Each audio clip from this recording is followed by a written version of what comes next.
Now back to Just Energy Radio with Dr. Rita Louise.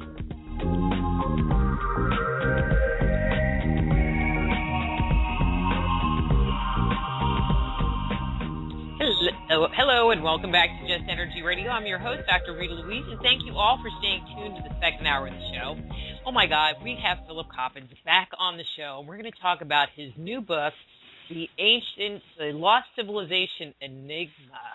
But don't forget, Just Energy Radio is brought to you by SoulHealer.com and the Institute of Applied Energetics. That's www.appliedenergeticsinstitute.com. And just think, just a few more weeks until the Paradigm Symposium in Minneapolis, Minnesota, where Philip's going to be, I'm going to be, and many friends of Just Energy Radio are going to be, including Eric Von Donigan, which I think is totally going to be cool. And I'm bringing all my books for signatures. Anyway, let me tell you a little bit about Philip and get him on the air. Philip Coppens is an author and investigative journalist ranging from the world of politics to ancient history and mystery.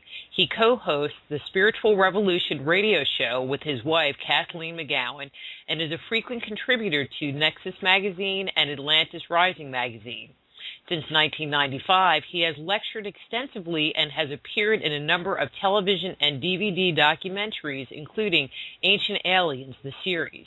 He is the author of 9 English-language books, including The Stone Puzzle of Rosslyn Chapel, The New Pyramid Age, Servants of the Grail, Killing Kennedy, The Ancient Alien Question, and the new Lost Civilization Enigma.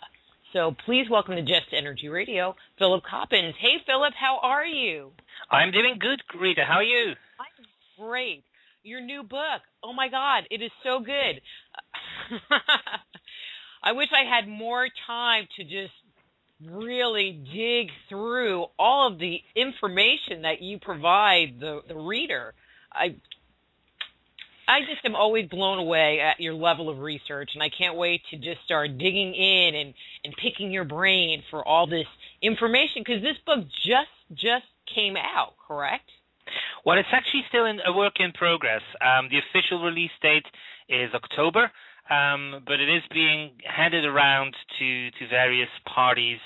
So it's still a bit of a work in progress, but you can go on Amazon, for example, and pre-order it. And as usual, Amazon will ship it approximately a month to 6 weeks ahead. But it's currently still being printed. Oh, well, then everyone's going to get a preview so they can go on Amazon and pre-order a copy. Absolutely. So that's even better. Wow, I like getting in ahead of the curve as opposed to the back end, as the case may be. Indeed, you are at the very front of the queue. Yay!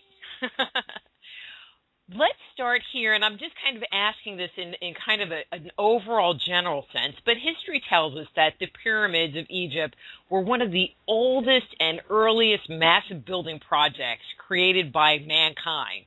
And based upon your research, does that statement still hold up? No.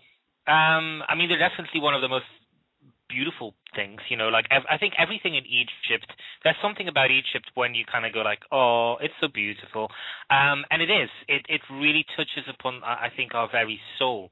There's, like you can look at a skyscraper and you kind of go like, yeah, that's impressive. Sometimes you'll say, that's ugly. But, it's a building, but there are certain buildings which just stand out. And I think it's to do with the fact, first of all, where they were built, and also the manner in which they were built. And so for a pyramid to do that, it's quite interesting, because a pyramid is pretty much a very simple design. It's, it's nothing spectacular as such, but somehow they speak to us in a way which really kind of like wakens something up to it. It's almost like, it's almost as if we go back, it speaks to our souls, and it kind of says like, you remember this time? To quote a Michael Jackson song. And basically that seems to be the case, I think. Like there's something about ancient Egypt as a whole, but definitely various other civilizations have it as well, whereby they kind of like say, really, maybe you should remember this. And I think, when it comes to the pyramids, they are beautiful. They are built, in spectacular ways. They clearly define a portion of ancient Egypt, but this notion that they are the oldest buildings around really is something which has changed in the last, I would say, the last half century, because what's happening now is that the pyramids used to be, the Egyptian pyramids used to be the oldest and the highest, and both of those things have completely disappeared. The oldest pyramids now, accepted by everybody as being the oldest, are the pyramids of Grail, which is in northern Peru, about a 4-hour drive north of Lima, the capital of Peru. And there you have the Supe Valley, and there are a few dozens of pyramids there, and they have been dated to 3,200 to 3,300 BC, which is about 700 to 800 years older than the Great Pyramid, and about 500 to 600 years older than the first Egyptian pyramids known to exist. In volume, the biggest pyramid is the one in Cholula, which is in Mexico. It's not nearly as high as the Great Pyramid, but definitely in volume it is far bigger. Just the base of it is just absolutely phenomenal. They even built a 16th century Christian church on top, just to show you how big it is. And then, of course, when we move into going beyond the archaeological consensus, maybe the oldest, but definitely the tallest pyramid, which is potentially out there, is the so-called Bosnian Pyramid of the Sun. And this is a pyramid complex which a Bosnian expat who lived in Houston, Texas, called Samos Manigic, he basically had done a PhD thesis, and he was lecturing because his parents were still living in Bosnia. His father was one of the most respected scientists that actually old Yugoslavia had ever had. And so he was combining a visit to his parents with a sort of impromptu lecture tour about Mayan pyramids. And he was giving a lecture in Sarajevo, and in the audience somebody came up to him and basically said, like, could you come to my town, which is roughly a 20-minute drive from Sarajevo, and I think I want to show you something. Because in the 1980s, somebody from that village or town had actually said, there are these objects near our town. They seem to be pyramids. Maybe somebody should look into that. And nobody had done so until this guy took Sam over there. And what he saw was clear pyramidal structures. Specifically, they were aligned to the cardinal points. They had slopes which resembled those of the Great Pyramid.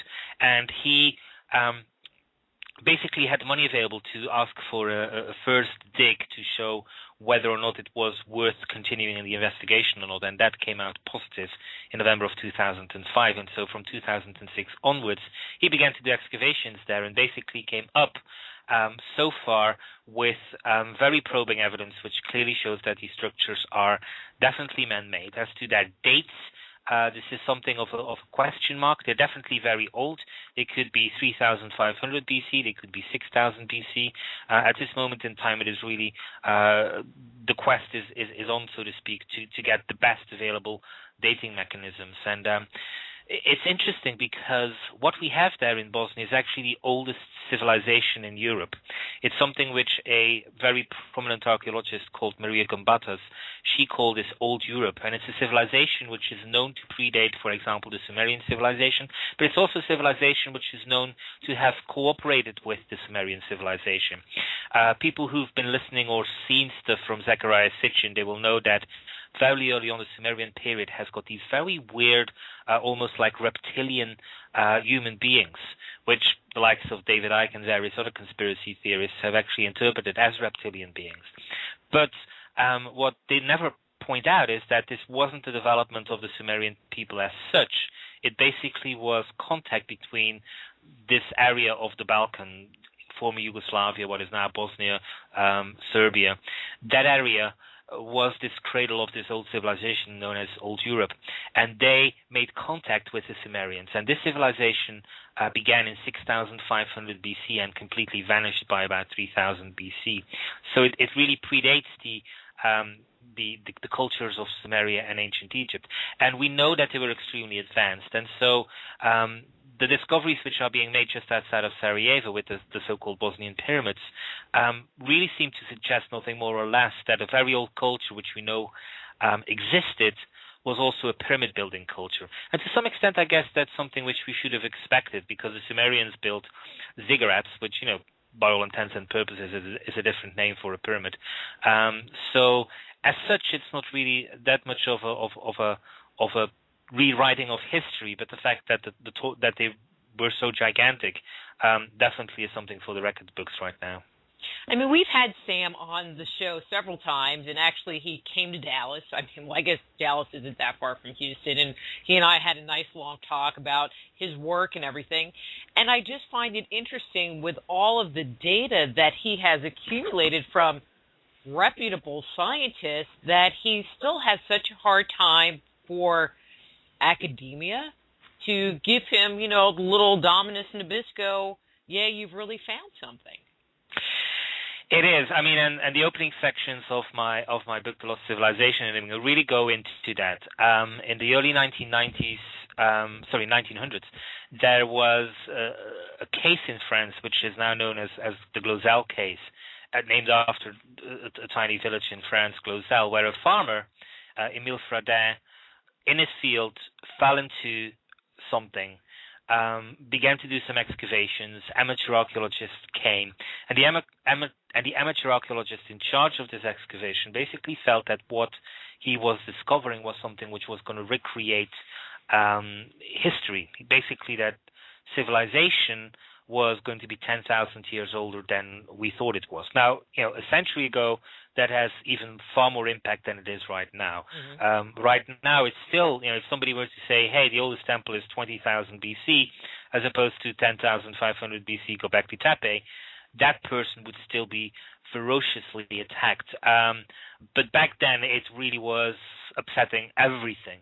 And so what happened was this sort of witch hunt inquisition, which was organized. And I mean, the long story, which I'm not going to repeat, but basically what happened was that these archaeologists conspired with the legal instances and the police, whereby Émile Fradin, a poor farmer who never did anybody harm his entire life, was thrown in jail. Because as soon as he was in jail, and by the way, 3 days later released from jail, the academics could say, well, he went to jail. How should we trust a person who's gone to jail? Kind of slightly bypassing the fact that they were the ones responsible for putting him in jail there. And so what happens with Sam is pretty much on par with that, except in the age of the internet, we no longer use witch hunts. We no longer burn people. We no longer put them in jail. We just use rumors on the internet and kind of have people who say certain things. And that is pretty much what has happened to Sam. And there is a very interesting distinction. I mean, I have been involved with the Bosnian Pyramid Saga from its beginning, and in 2008 there was a scientific conference in Sarajevo, which was the first international conference on the Bosnian pyramids, and it was attended by 60 of the leading academic archaeologists and basically scientists, which I would say the line east of Western Europe had to offer. There were 15 Egyptologists there, including the current Minister of Antiquities, Muhammad Ibrahim Ali. He was one of the prominent people present there, and all agreed at the end of the conference that the Bosnian pyramid at that moment in time was in need of further exploration, but that the early signs of it being a potential man-made structure were definitely positive. Again, this is 4 years ago. Since then, a lot of things have happened. But at that moment in time, between 2005, when Sam began to do his first excavation, and 2008, when this conference happened, there had been an active campaign from specifically Western archaeologists, specifically Professor Anthony Harding, who was basically the president of the Association of Western European Archaeologists, who basically said to who first of all publicly said, there is no such thing as Bosnian pyramids. This is all a figment of Mr. Osmanagic's imagination. But behind the scenes, basically said to every member of his organization, if you or if I find you digging on this site, if you rent yourself out to be employed as an archaeologist, I will make sure that you never, ever, ever, ever, ever work on a European dig ever again. That's a lot of effort. Yes, and he meant it.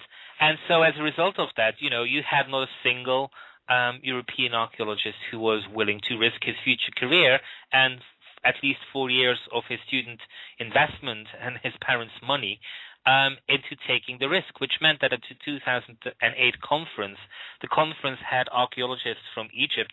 The biggest names of Egyptian archaeology were there. You had people from Russia, you had people from other areas, but you didn't have a single Western European archaeologist.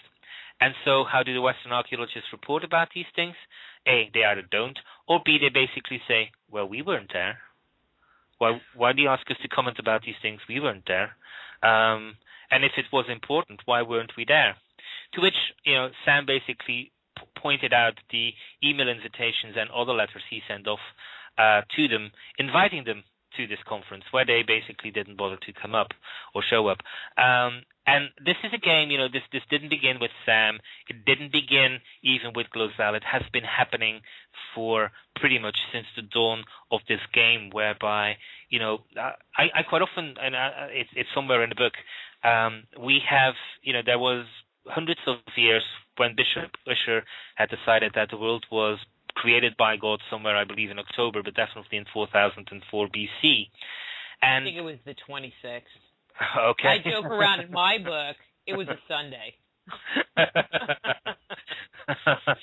Anyway. And basically what happened was that, or I don't think what happened, what seems to have happened is that as a result of that, we have abandoned the notion that God created the world in 4004 BC, but we now assume that civilization began in 4004 BC, or roughly around the 4000 mark.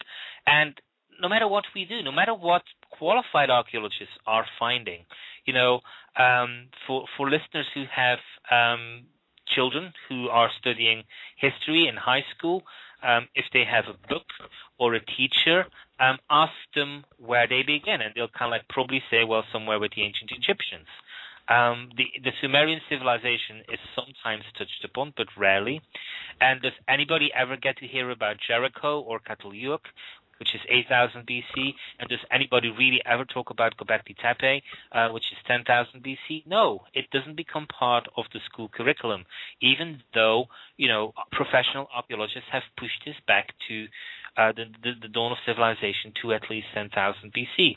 And so it's a very weird world we live in. We seem to be unwilling to push back the fact that civilization has been around for much longer. And we also seem to be reluctant to, accept that aspects of a known civilization are uncovered and added to over time. Like, again, nobody's saying that the Bosnian pyramid was made by an extraterrestrial race 500,000 years ago. What is being proposed is that this is within a catchment area, the very specific catchment area of the origins of old Europe, a civilization which is known to have had a workforce which basically had nothing to do for parts of the year because they had developed civilization, which basically meant that they were growing their crops and that everybody was fed and that part of the people didn't have to work as a result. And everywhere else you look, whether that's the Mayans, whether that is ancient Egypt, you will find that the local government said, maybe we should put those people at work. And what happened was that they were normally employed for the creation of religious buildings, hence why we got the pyramids in ancient Egypt. And, when we just kind of ask the question, well, couldn't the same thing have happened in Bosnia? The likes of Anthony Harding will basically tell you, no. And that is just something which has all to do with mindset and nothing to do with science. One of the things that I found interesting in researching my new book, Man-Made, the Recollections of Our Extraterrestrial Guards, it's some name, but anyway, was that in my research, you really had to go back to books that were written pre-1940 to find, in my opinion, something that was more honest in reporting. Absolutely. It's something which Eric von Däniken last year in a reedition of Odyssey of the Gods actually pointed out as well. He was pointing out that we had an ancient text, an old legend, where there was a story about basically how Jason and the Argonauts went in search of the Golden Fleece. And there is a description of the Golden Fleece, and the original text basically makes it quite clear that the Golden Fleece is something which is able to fly. And around 800 AD, about 200 years ago, somebody is retranslating Jason and the Argonauts and basically says, well, I know that the ancient Greeks used the word fly, but this clearly cannot be the case, so I have translated this instead as blah, blah, blah.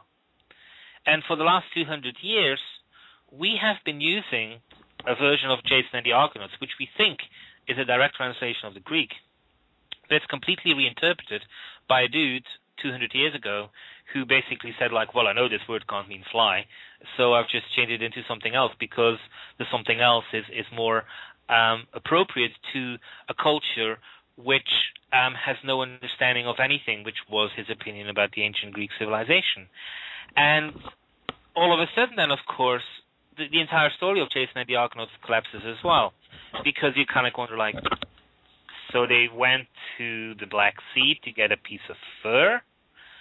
It's kind of weird, but okay, these ancient Greeks were clearly writing about something. It doesn't sound as if, a guy who's important is able to rally troops and say, hey, would you like to risk your life and go with me to the Black Sea? Sure. What are we going to go look for? A piece of fur? Yeah, okay, maybe not, would be the natural response. But if you were to say, hey, let's go to the Black Sea, oh, what are we going to look for? This flying device. I have no idea what it is, but it sounds pretty interesting, and it'll give us an advantage over every other culture. The answer is probably going to be yes. And so it makes more sense, a flying device makes more sense as to why there should even be a legend of Jason and the Argonauts. But we constantly remove the magic. And, you will find it, as you're pointing out, in older books, or you will find it out in footnotes, but they bury it away. And then, of course, the biggest crime specifically committed today by archaeologists and scientists in general is that they realize that for them to be accepted, they also need to have headlines. So they're even going to, tweak what they're actually writing into even more sensational material, which then get twisted by the media, who actually feels that it's not sensational enough. And at the end, you have this very weird concoction whereby science is really not scientific at all, but it really starts, as much as people may want to blame the media, and I'm sure the scientists are blaming the media, it really is down to the fact that they could come away with extremely, mediagenic headlines. For example, hey, 200 years ago a bloke changed the word and it should have been a flying machine. But because they're not willing to do that, because they're so stuck within a framework which is boring and inaccurate, it's the likes of Eric von Däniken who will point these things out. And then, of course, they shoot, at him by basically saying, well, what does he know? He's not an academic. And then nobody seems to bother asking them, well, is he wrong or is he right? So that kind of like is left there in the air, as if only a non-academic is able to make a diagnosis. I mean, imagine if you break your leg and you go to the hospital. You go to the hospital for treatment. If your bone is sticking out of your arm or your leg, you can probably tell your leg has been broken. You don't go to the hospital to have a doctor say, yes, your leg is broken, sir. You go to the doctor to get treatment. But the academics basically would tell you that you're not allowed to diagnose yourself, that you should show up in hospital and say, doctor, there's something wrong with me. What is wrong with you? Well, doctor, my leg hurts. Okay, well, you have broken your leg. And that is really the attitude which scientists are demanding when it comes to kind of like, everything to do with archaeology. That basically as soon as we find something, whether it's an urn or whatever object in the field, that we run over to them and say, hey, archaeologist, I have found something in my field. Can you tell me what this is? But in the same breath, they sit there with their, and I'm going to use the usher example. They start out with this box, and then they mutilate whatever it is so that they can fit it into this corner where it does not belong at all. Yeah. And I mean, it really, you are subjected to the mindset of the archaeologist. And there's a very interesting, and again, it's something which Michael Cremo continuously talks about when he is talking, but I felt it had to go into the book as well, and it goes back to an editorial which the magazine Antiquity published, and obviously it was by the editors. And it's about 15 years old, I think, 1990. Well, actually, slightly longer, 20 years old. And in it, they basically say that they have definitive proof that some of the articles which have been submitted to Antiquity are completely, or at least partially, made up, if not inflated, by the scientists. And basically, they say what quite often happens is that somebody is doing a dig somewhere. Let's make it up here, Peruvian, Italy. They don't find anything. 5 years later, they decide to do a write-up. However, you're not going to get headlines, so you're not going to get published by saying, I was digging up a field in Peruvian, I found nothing of interest. So they raid the cellars of museums, whereby they know that there is stuff there which has completely not been subjected to an inventory. So they basically put something out there, take something out there and pretend it's they who have discovered this in this field in Perugia, and write the resulting story as a result of that. And they basically said, we know for a fact this has been going on. And they said that they themselves, even though they were editors of Antiquity magazine, were not in a position whereby they could name the individuals who had been involved in this little escapade. But others have done statistical analysis, and basically, again, it's an Italian example, but Italy is a relatively important civilization. It gave us things like the Romans. Well, of all the excavations which have happened in Italy, all 100%, obviously, 20% of all the excavations carried out have been written up by the scientists involved. None of the other 80% have ever been indexed. It is lost to history. They might be sitting somewhere in a museum, but nobody knows where or what they would mean. And if they are, there is no context for them. 20%. And some of these reports have been written by the archaeologists involved 20 years after the excavations. I mean, I challenge anybody to go tomorrow into work, and when your boss says, hey, I'm expecting a report, when can I get it? That your answer will be, how about 10 to 15, maybe 20 years from now? Your boss is likely not going to like that answer. But within the walls of archaeology, it's common. Amazing. Just amazing. But let's switch back to the book, because you've talked about, like a 10,000 year ago date or 10,000 BC.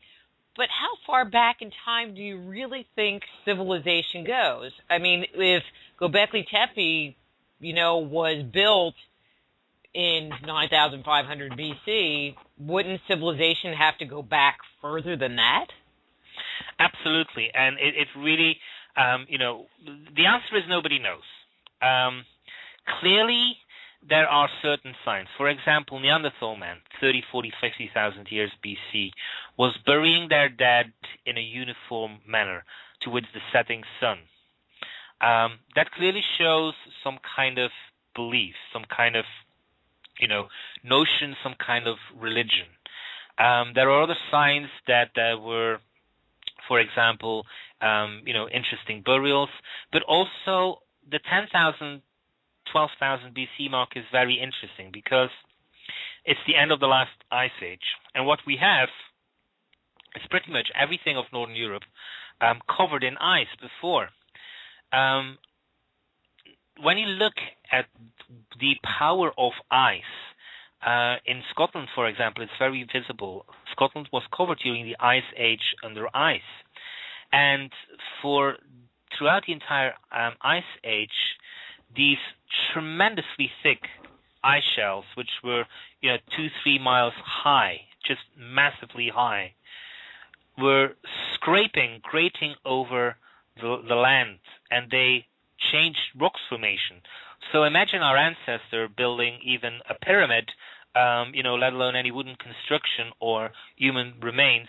They would be completely removed by the force of this ice. So we have large sections of the world which have been completely destroyed, or the evidence of any potential human existence or civilization before has been destroyed by this ice age. And so at 10,000 BC, we are coming to kind of like a very interesting question mark as to okay, where does this all come from? And it's really by circumstantial evidence and logic that you begin to realize that our ancestors were pretty clever further back in time. For example, whenever our ancestors came to America, today that's roughly dated to about 20,000 BC, but it might be older. But 20,000 is still a complete 10,000 years past the 10,000 BC mark. So it's doubling up the time scale of evolution the time scale of civilization as such.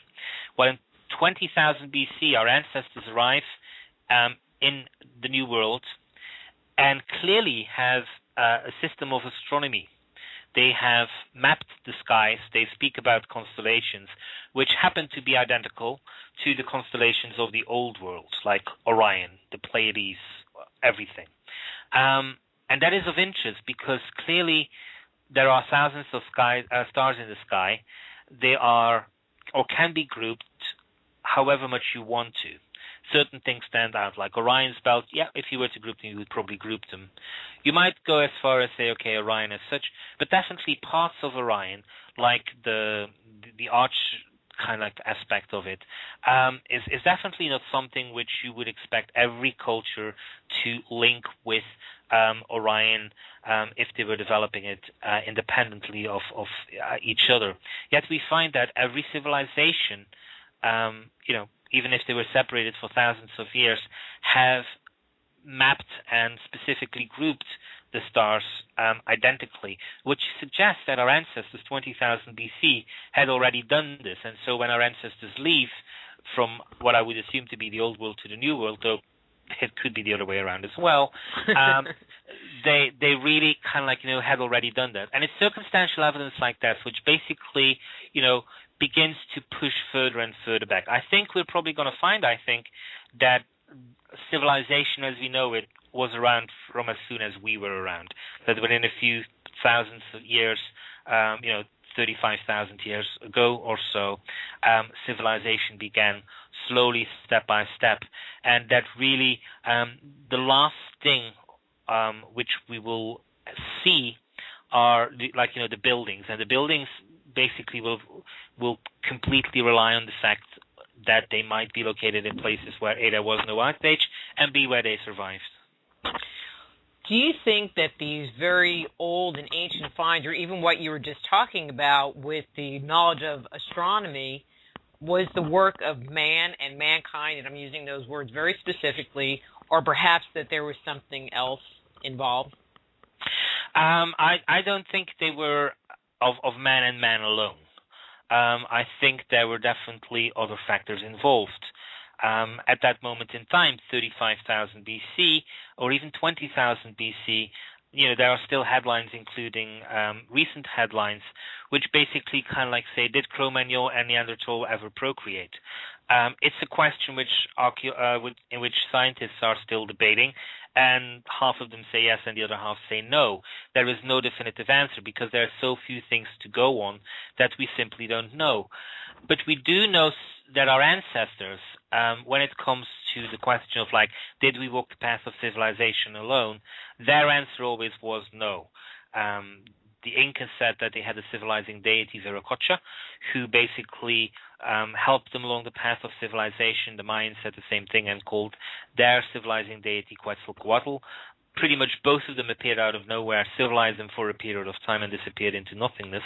But then the ancient Egyptians, of course, we have the timeline of the dynastic crew, whereby Manetho, the person who composed this timeline in the 3rd century BC, basically added to that before the rule of man over Earth, there was a rule of the so-called follower of Horus, the Shamsu Hor, which were what I would kind of like say somewhere between a human being and something else, and that before that period of time, and roughly from about 20,000 BC onwards, Egypt had been ruled by the gods themselves until they disappeared, and rule over ancient Egypt was handed over to these Shamsu Hor, or follower of Horus.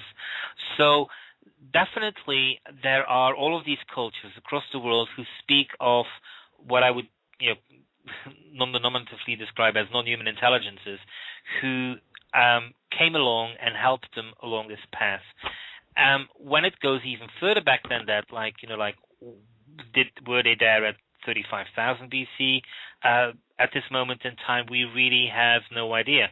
Part of the title of the book is The Lost Civilization Enigma, and rather than the first book was called The Ancient Alien Question because it was a question. It's a fact that there are lost civilizations. It's a fact that there are lost aspects of known civilizations, but it's an enigma because we don't know what's lost by default, and so we're kind of like trying to scramble and trying to find out how far back in time we go. And we, as a scientific community, rely too much on the written word, which is history is defined by a culture who has writing. And in the book, I make an argument that this really should be abandoned as quickly as possible, because are we really going to define, civilization as if we have found writing? In that case, Göbekli Tepe doesn't work. Yet Göbekli Tepe is a beautiful temple complex which incorporates astronomical alignments, and it was built 12,000 years ago. The fact that historians or archaeologists haven't been able to find evidence of the fact whether or not these people were writing really is not the problem of that civilization, nor should we pretend that somehow this is a primitive civilization, simply because they might not have known writing. For somebody who has perfect memory, writing is completely unimportant. So, for all we know, these people had a far better memory than we did, and they basically said, writing sucks, why should we write? So that is all of these things, aspects which science simply refuses to incorporate into the mixture of what civilization truly is. And the more, I think, or the quicker we are beginning to redefine civilization, I think the better it is going to be to really start appreciating the fact that civilization is far older. And also, at that moment in time, we might not be so fearful anymore, because there's an awful lot of fear. Atlantis is shunned upon by scientists, not because it's somehow a lost civilization and they're afraid of a lost civilization, but because at the time it was proposed, again a century ago, we're falling within the same framework of Glazel, pushing back something 10,000 years. For those scientists a century ago was frightening because their entire model fell apart. Today, it no longer would make the framework be destroyed, but it would still have to be rewritten. And so there's a reluctance rather than an absolute fear of it. But, definitely the story of Atlantis is caught within the fact that for 100 years, archaeologists and historians have been claiming that there is no historical veracity to this, and this is all a myth. Even though, for example, Plato, who wrote about it, in his entire career, never, ever wrote a single piece of fiction. He wrote the story of Atlantis in a book which is completely dedicated to history, and he specifically said when he was writing about Atlantis that, as impossible as it might appear to his reader, that he was absolutely convinced, and he had been told by everybody involved who had been telling him the story, that this was a work of history, that Atlantis was a historical civilization and not a piece or a figment of imagination, and definitely not by Plato. So again, there is all of this evidence, but it really needs to be reinterpreted with new eyes and definitely with a looser adherence to the scientific dogma. Well, what about the lost continent of Mu? I mean, okay, it doesn't get as much press as Atlantis, but doesn't that fall kind of in the same category? And I don't think anybody's looking for that at all. No, and Mu really is, I touch upon it in the book, but it's very hard.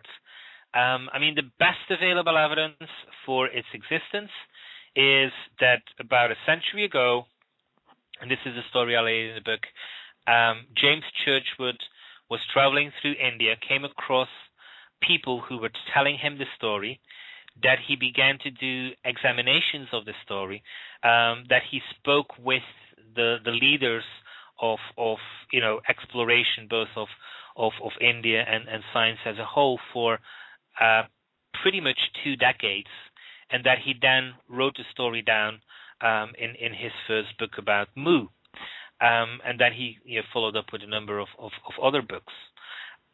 Now, the problem is that people like Blavatsky before, people would think that Blavatsky comes first in this debate, that Blavatsky basically was talking about lost civilization of Lemuria and Mu, that somehow Churchward hears about this and then says, like, oh, I'll write a piece of nonfiction and I'll pretend I've heard it from a guy somewhere in India.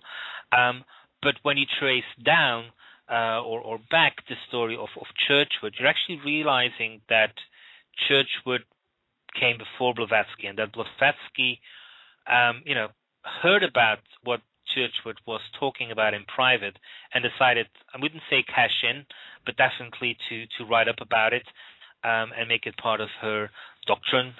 She wrote about it in a secret doctrine. And so that becomes a problem. And then more recently, nobody has ever been able to confirm what Churchward has written. His grandson is doing some interesting analysis and basically tracing stuff down and basically saying, well, when my grandfather was speaking about this, he found it from this, and this is from like the context. But very recently, I think he's German, he might be Austrian, a tour guide in India has basically made extremely big claims and said that he has found the temple and the people who were involved with Churchward saga now pretty much, actually more than a century ago. And his story is definitely not holding water. His story is definitely a bit of grandstanding, and it just shows you how complex the story of Lemuria is. It's pretty much based on one guy called James Churchward who tells this very tall tale. And I would say, on evidence, nobody has been able to refute what he said. Nobody has been able to confirm what he said, but that doesn't mean the same thing as refuting what he has said. And clearly, ancient India is an old civilization. It goes back thousands of years. And pretty much, between quote unquote, what he said, let's not hang ourselves too much upon dating, because it's something which we have, which is so hard. Obviously, you're so bad at. Yeah, but it's also the first thing, people will kind of say, to Sam, oh, you found a pyramid, how old is it? And it's kind of chill, what's wrong with just getting to terms with the fact that, a very old, big, gigantic pyramid has been found in Bosnia? Why do you want to know? What's the need to kind of completely pinpoint it in time? Give the guy some chance before he's able to answer that question. And it happens all the time. When you read accounts of the Mayan civilization in the 1920s, they had that dating all completely wrong. Because they had no framework to work in. They went on loose finds, and they kind of looked at it literally in their hands, and they would kind of go well, this looks 1,000 years old, and that was the extent of the scientific thing which they could do. Now, archaeologists don't blame their ancestors for, completely misdating these things. And so we should definitely not blame Churchward if he had the dating wrong. But definitely I think what Churchward was doing with Lemuria was basically saying that before what historians have accepted as ancient India being, that there was something else which was there before. And obviously, things like Mohenjo-Daro and Harappa are in the Indus-Valley and in Pakistan, and unfortunately, the political climate in that area is not really prone to do an awful lot of archaeological excavations. And actually, one of my wishes is that the political climate in that region will actually really settle down, because there are clearly an awful lot of things to be uncovered within that general region. Iraq obviously being another example because of the Sumerian civilization. But I mean, Churchward's books, I tried reading them, and it's so difficult to get around his political views and religious views that he throws out there. Was like, okay, I'm moving on to something different. and that's and that's quite often the case. Like even people who write books. I mean, I'm reading a book about the Shroud of Turin right now, and kind of like on the left hand side of the page, I'll kind of go, "Wow, that's brilliant research," and then on the right hand side, he will kind of like throw in his personal opinion about something to do with Christianity, which I kind of go like, what's the relevance to what you've written on the left-hand side? And you kind of like want to throw the book against the wall. And like Churchward was an example of that, but unfortunately so many authors are guilty of that as well. I mean, one of my favorite are the Spaniards, the early chroniclers into the Americas, and the things that they write. How could these primitive people know, blah, blah, blah, blah, blah, and you just can see their pomp and how they're looking down at these people. And I just find it so interesting because, one, the story they're recounting is the real story because they don't believe a word of it, but then their attitude toward the indigenous people that they're interacting with, I just find fascinating. Yeah, and I mean, and the other good example of this is like, basically Mayan history is composed on very few original sources, and basically, most of it is done by archaeologists, and some of them kind of like go like, well, there are very few Mayan sources around. We don't really know whether they had any writing, and you kind of go like, are you kidding me? The priests burned it all. What do you think they were burning? They were burning the writings of the Mayans. They really wanted to make this go away. It happens throughout.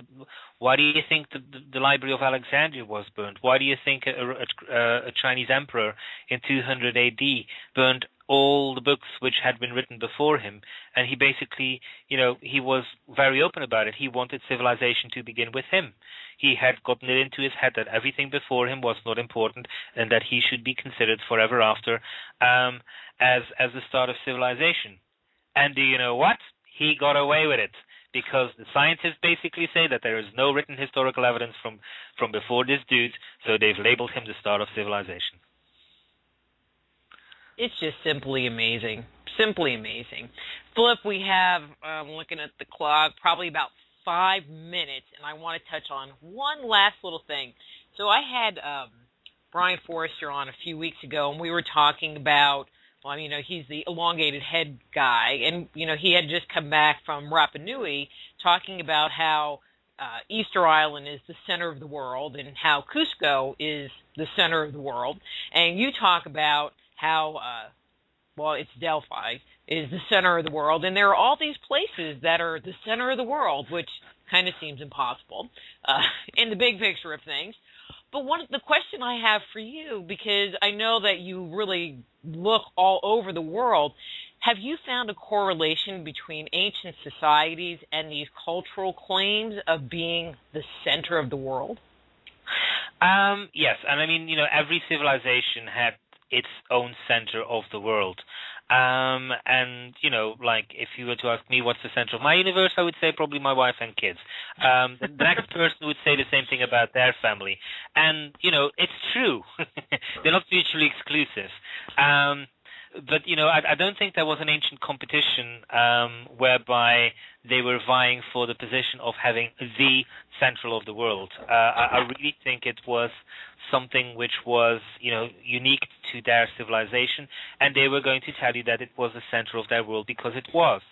Now, in the book, I do touch upon something which is also, going to be part of the last few episodes of Season 4 of Ancient Aliens when they're being aired in September. And this is the fact that when you start looking at some of the biggest monuments of cultures, Stonehenge, obviously for Europe, the Great Pyramid for Egypt, Teotihuacan for Central America, and Tiahuanaco for South America. When you start mapping these, you're beginning to see a certain pattern. And to cut a very long story short, and I'm not going to do the explanation, but they'll most than likely do it visually on television, and I do it in Lost Civilization Enigma. When you start mapping them on a map, and you play with them in a very ingenious way, which is kind of like self-evident when you look at what you're looking at once you've mapped them once you've mapped these 4 places on a map, is that they point to the center or a place in the Atlantic Ocean, and that place in the Atlantic Ocean would be very interesting, because what you're also looking at is the layout of the constellation of Orion, and Orion's belt is in a place in the Atlantic Ocean, a place right now which is under 200 meters of water, so not that deep. That would have been above water at the end of the last ice age. And of course the question is whether that's the big A, whether that is the location of Atlantis. And obviously there is no evidence for it right now. We can't even use, God forbid, Google Earth, because it's underwater, to find out whether there's anything there. But it would be interesting if somebody with an awful lot of money were to be inclined to have a look there and see whether there might be something there, because definitely the concept of Orion's belt is something which was happening on 2 sides of that Atlantic. It was obviously the layout of the central Giza Plateau pyramids, and also of 2 pyramids and a temple of Quetzalcoatl in Teotihuacan. It comes back in all of the creation myths of both the Mayans and the ancient Egyptians. So I do think that there is something to be said that at one point there was a navel of the world, but that once that navel of the world had disappeared, that as a result of that there were several navels of the world, and that, ever since mankind has continued to add to them, with places like Los Angeles and New York, London, and all of these other places which we have added to over time. That's a really interesting thought, and I like that. I just sit there and think, well, maybe it's a misinterpretation of the phrase, even though, because you find the parallels in the mythology, you find the parallels in their observation of the night sky, you find these parallels, and so why would they all call it the same thing? And why the navel of the world? That just doesn't make sense. But I like your explanation of how it might have been a central place, and then when everybody fled, they recreated their own. I like that. Good. Anyway, okay, so let's see, looking at the clock, we got 2 minutes. So in a couple of weeks is the Paradigm Symposium, so what are you going to be talking about? Because I'm going to be there. We'll get to hang out. Well, I'm going to be talking pretty much about some of the things which I've been speaking to you about, but I will be speaking about the 2 big A's, Atlantis and aliens, and basically urging people on, I think, to kind of like, as much as I keep saying that we should let go of the paradigm of science, I also think that some of the ways we have been approaching the concept of lost civilizations and ancient aliens, that we should let go of that as well and really open our minds a bit more, and that maybe in that new mindset we are able to find out that the evidence is really staring us in the face, and that maybe the answers are therefore more easily to be accomplished as well. So that'll be at the Paradigm Symposium, and it's I believe the organizers are also going to somehow use it as a launch party for the Lost Civilization Enigma. Oh, that would be Scotty Roberts and Micah Hanks, and that's ParadigmSymposium.com, Minneapolis, October 18th through 21st, if I'm not incorrect on that. I think you're absolutely correct on that. I've been announcing it for a while. I am so excited about this conference. You get to hang out with those guys regular. I just get to talk to you on the air. Kind of a big difference. So, but it'll be fun in the bar after the conference. No. Absolutely. Anyway, the music's going to come up here in a second. Thank you so much for coming back on. You're always a pleasure. Way too smart. Love picking your brain. And this new book, I'm loving it. Really good. So anybody, when it comes out in a couple of weeks, pre-order it. It's a go. Thank you for having me. Well, thanks for coming on, and I'll see you in a couple weeks. Thank you. See you then. All right. Bye-bye. Bye.